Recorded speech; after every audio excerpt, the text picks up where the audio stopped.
Hello అండి. Welcome back to our YouTube channel.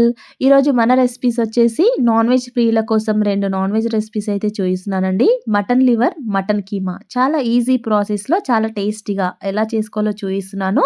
నా videos కనుక మీకు నచ్చితే ఛానల్‌ని ఫస్ట్ టైం చూస్తున్న వాళ్ళు ఎవరైనా ఉంటే ఛానల్‌ని తప్పకుండా సబ్స్క్రైబ్ చేసుకోండి.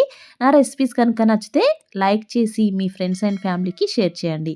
మటన్ లివర్ ఎలా చేసుకోవాలో చూద్దాం. ముందుగా ప్యాన్‌లోకి 3 స్పూన్స్ వరకి ఆయిల్ వేసుకోండి. ఆయిల్ వేడెక్కిన తర్వాత ఒక ఆనియన్‌ని ఇలా కట్ చేసుకొని వేసుకొని, ఆనియన్‌ని కొంచెం సాఫ్ట్‌గా అయ్యేంత వరకు ఫ్రై చేసుకోవాలి. మరీ ఎక్కువగా ఫ్రై అవ్వాల్సిన అవసరం లేదు. ఆనియన్ కొద్దిగా సాఫ్ట్ అయితే సరిపోతుంది. ఇప్పుడు శుభ్రంగా కడిగి పెట్టుకున్న మటన్ లివర్‌ని వేసుకోవాలి. నేను పావు కేజీ వరకి మటన్ లివర్‌ని అయితే తీసుకున్నానండి. ఇప్పుడు ఇందులోనికి ఒక హాఫ్ స్పూన్ వరకి సాల్ట్‌ని వేసుకోండి. సాల్ట్‌ని వేసుకొని ఒకసారి అంతా బాగా కలుపుకోవాలి. లివర్ ఆయిల్‌లో వేయగానే మనకు కొంచెం కలర్ చేంజ్ అవుతుంది చూసారు కదా! ఈ విధంగా అంతా కలుపుకొని మూత పెట్టేసి ఒక 5 మినిట్స్ అలాగే వదిలేయండి. మనం వాటర్‌లో కడుక్కుంటాం కాబట్టి అందులో నుంచి మనకి వాటర్ అనేది వస్తుంది. ఇలా ఈ వాటర్‌లోనే మటన్ లివర్ మంచిగా చక్కగా ఉడికిపోతుందండి. సిమ్‌లోనే పెట్టేసి అలాగే వదిలేయండి. చూసారు కదా! మనకి లివర్‌లో ఉన్న వాటర్ అంతా పోయింది. ఆయిల్ మాత్రమే పైకి తేలింది. ఇలా ఆయిల్ పైకి తేలేంత వరకు మంచిగా ఉడికించుకోవాలి. ఇప్పుడు ఇందులోకి ఒక పచ్చిమిరపకాయని ఇలా కట్ చేసుకొని వేసుకోండి. అలాగే కొద్దిగా పసుపు, అల్లం వెల్లుల్లి పేస్ట్‌ని కూడా వేసుకొని పచ్చి వాసన పోయేంత వరకు మంచిగా కలుపుకోవాలి.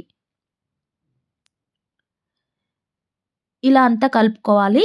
ఇప్పుడు పచ్చివాసన మొత్తం పోయిన తర్వాత మీ టేస్ట్‌కి తగినట్టుగా కారాన్ని వేసుకోండి. నేనిది పిల్లల కోసం చేస్తున్నాను కాబట్టి కొంచెం కారం తగ్గించి వేసుకుంటున్నాను. మీ టేస్ట్‌కి తగినట్టుగా మీరు కారాన్ని వేసుకోవచ్చు. ఒక స్పూన్ వరకి నేను కారాన్ని వేసుకున్నాను. అలాగే కొద్దిగా ధనియాల పొడి, గరం మసాలా పొడిని కూడా వేసుకొని ఇలా లో ఫ్లేమ్‌లో పెట్టి మంచిగా కలుపుకోవాలి. అలాగే నేను ఈ లివర్‌లో అయితే వాటర్ ఏమి వేయట్లేదండి. మనకు ముందుగా లివర్‌లో నుంచి వాటర్ వచ్చింది కదా! అందులో నుంచే నాకు లివర్ అనేది మంచిగా ఉడికిపోయింది. మీకు లివర్ ఉడకలేదు అనుకుంటే ఇంకొద్దిగా ఒక హాఫ్ గ్లాస్ వరకి వాటర్‌ని వేసుకొని మళ్ళీ దగ్గర పడేంత వరకు ఉడికించుకోండి. అలాగే కొత్తిమీరని కూడా వేసుకొని లో ఫ్లేమ్‌లోనే పెట్టి ఇంకొక 1 మినిట్ ఇలా మంచిగా కలుపుకోవాలి. ఇలా ఒక్క 1 మినిట్ కలుపుకుంటే ఉప్పు, కారాలు లివర్‌కి పట్టి చాలా టేస్టీగా ఉంటుందండి. నేనైతే లివర్ ఫ్రై చేసుకున్నాను. మీరు కర్రీ చేసుకోవాలి, కొంచెం గ్రేవీ కావాలి అనుకుంటే కొద్దిగా వాటర్ వేసుకొని ఉడికించుకోండి. చూసారు కదా! మటన్ లివర్ రెడీ అయిపోయింది. ఇది పిల్లలకు కానీ, పెద్దవాళ్ళకి కానీ చాలా మంచిదండి. అప్పుడప్పుడు మటన్ లివర్ తింటూ ఉండాలి. మరి ట్రై చేశాక ఎలా వచ్చిందో కామెంట్ చేయండి. ఇప్పుడు మన నెక్స్ట్ రెసిపీ వచ్చేసి మటన్ కీమా. ఇది కూడా చాలా సింపుల్ ప్రాసెస్‌లో చాలా టేస్టీగా ఎలా చేసుకోవాలో చూపిస్తున్నానండి. లేట్ చేయకుండా వీడియోని స్కిప్ చేయకుండా ఎండ్ వరకి చూసేయండి. మటన్ లివర్ కోసమైతే ముందుగా ప్యాన్‌లోకి ఆయిల్‌ని వేసుకుందాము. ఆయిల్ వేడెక్కిన తర్వాత 2 ఆనియన్స్‌ని ఇలా చిన్న ముక్కలుగా కట్ చేసుకొని వేసుకొని ఆనియన్ కొంచెం ఫ్రై చేసుకోవాలి. ఇలా అంతా కలుపుకొని ఇందులో కొద్దిగా సాల్ట్ వేసుకుందామండి. ఆనియన్ తొందరగా ఫ్రై అయిపోతుంది. హాఫ్ స్పూన్ వరకి సాల్ట్‌ని వేసుకొని ఒకసారి అంతా బాగా కలిపేసుకొని మూత పెట్టేసి వదిలేద్దాం. ఆనియన్ మంచిగా ఫ్రై అయిపోవాలి. చూడండి ఆనియన్ మంచిగా సాఫ్ట్‌గా అయిపోయింది. ఇంకొద్దిగా ఫ్రై చేసుకుందాం. ఆనియన్ ఇలా కొంచెం పింక్ కలర్‌లోకి రాగానే 2, 3 పచ్చిమిరపకాయల్ని ఇలా చీల్చుకొని కట్ చేసుకొని వేసుకోండి.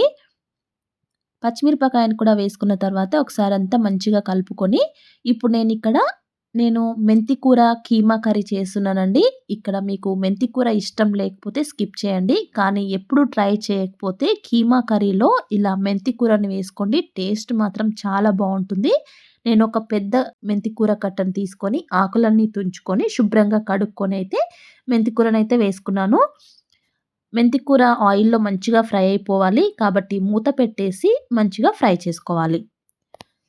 ఈ మెంతి కూర మంచిగా ఫ్రై అయిపోయింది. ఇప్పుడు ఇందులోకి కొద్దిగా పసుపు, ఒక స్పూన్ వరకి అల్లం వెల్లుల్లి పేస్ట్‌ని కూడా వేసుకొని, ఇది పచ్చి వాసన పోయేంత వరకు మంచిగా ఫ్రై చేసుకోవాలి.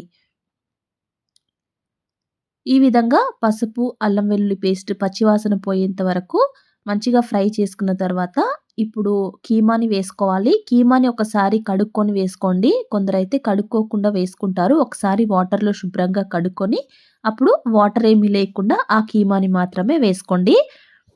కీమాని వేసుకున్న తర్వాత ఇలా మొత్తం అంతా మెంతి కూరలో కలిసేటట్టుగా మంచిగా కలుపుకోవాలి. ఇలా కలుపుకొని మూత పెట్టేసి వదిలేస్తే మనకు కీమాలో నుంచి కూడా వాటర్ వస్తుంది. ఈ వాటర్ అంతా పోయేంత వరకు కీమాని మంచిగా ఉడికించుకోవాలి.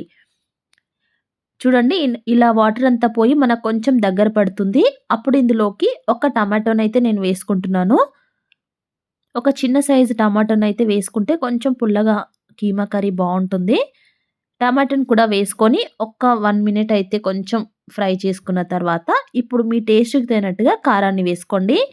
అలాగే కొంచెం ధనియాల పొడి, గరం మసాలా పొడిని కూడా వేసుకొని మళ్ళీ అంతా మంచిగా కలుపుకోవాలి. ఈ విధంగా కలుపుకొని మళ్ళీ ఈ కారమంతా మనకు కీమాకి పట్టేటట్టుగా కొంచెం ఫ్రై అయ్యేంత వరకు మూత పెట్టేసి ఒక 1 మినిట్ అలా వదిలేయాలి. మూత పెట్టేసి వదిలేద్దాం.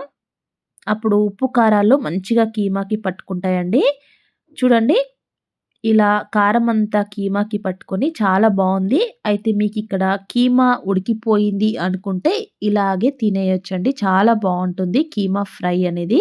అయితే నేను ఇంకొంచెం మటన్ ఉడకాలి అని కొద్దిగా వాటర్‌ని వేసుకుంటున్నానండి. ఒక హాఫ్ గ్లాస్ అయితే వాటర్‌ని వేసుకుంటున్నాను. వాటర్‌ని వేసుకొని ఒకసారంతా బాగా కలుపుకొని మళ్ళీ టేస్ట్ చూసుకోండి. సాల్ట్ ఏదైనా సరిపోకపోతే సాల్ట్‌ని వేసుకొని అదే విధంగా కొంచెం కొత్తిమీరని కూడా వేసుకొని ఇంకా మూత పెట్టేసి ఇంకొక 2, 3 నిమిషాలైతే ఉడికించుకోవాలి. కీమా మనకు ఇంకొక 2, 3 నిమిషాలు ఉడికిపోతే తొందరగానే ఉడికిపోతుందండి. చూసారు కదా! ఇంకొక 2 నిమిషాల తర్వాత మళ్ళీ మంచిగా దగ్గర పడిపోయింది. కీమా కర్రీ కూడా రెడీ అయిపోయింది. అంతేనండి. కీమా ఫ్రై లేదా కీమా కర్రీ ఏదైనా అనుకోవచ్చు. చాలా బావుంటుంది. ఇది రోటీస్‌లోకైనా, అన్నంలోకైనా చాలా సూపర్‌గా ఉంటుందండి. చాలా ఈజీ ప్రాసెస్‌లో చూయించాను కదా! టేస్ట్ మాత్రం చాలా బావుంటుంది. మీరు మాత్రం ఇలా మెంతి కూరతో ట్రై చేయకపోతే ఈసారి ఇలా మెంతి కూరతో కీమా కర్రీ చేసుకొని ట్రై చేయండి.